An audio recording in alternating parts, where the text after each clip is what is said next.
ताज्या बातम्यांसाठी ABP माझाला subscribe करा आणि बेल आयकॉन प्रेस करा।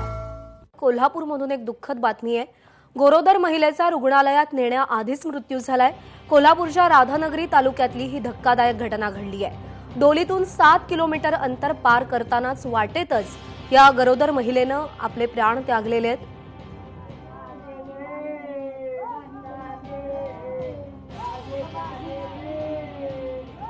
अधिक माहितीसाठी आपल्यासोबत आहेत विजय केसरकर। विजय, रस्ता नसल्यामुळे या गरोदर महिलेला आपले प्राण हकनाक गमवावे लागलेत। अशा कोणकोणत्या मूलभूत सोयी सुविधांचा अभाव होता ज्यामुळे तिचा प्राण गेलाय? अतिशय धक्कादायक आहे ती घटना म्हणावी लागेल। कोल्हापूर जिल्ह्यातल्या राधानगरी तालुक्यात राधानगरी तालुका हा अतिशय ग्रामीण आणि धनगर वाड्यावस्त्यांचा हा तालुका आहे।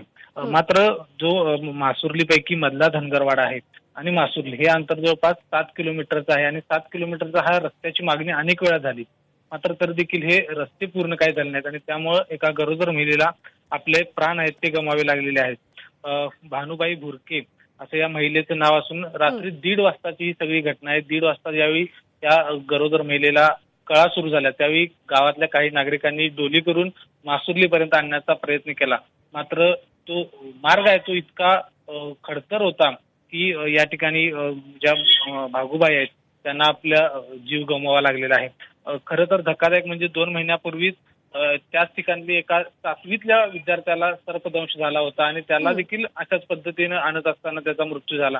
म्हणजे अजूनही आपल्याकडे रस्ते ही मूलभूत गरज आहेत त्या पूर्ण होत नसतील तर याचा दुर्दैव नाही। खरं आता ही घटना घडून गेल्यानंतर तरी प्रशासनाला, सरकारला जाग येईल आणि इथल्या नागरिकांपर्यंत मूलभूत सुविधा पोहोचतील अशी आशा व्यक्त करूया। विजय, धन्यवाद दिलेल्या या सगळ्या सविस्तर माहितीसाठी। तर कोल्हापूरमधली ही अतिशय हृदयद्रावक घटना आहे, धक्कादायक घटना आहे। केवळ रस्ता उपलब्ध नसल्यानं गरोदर महिलेला रुग्णालयात नेण्याआधी तिचा मृत्यू झालाय।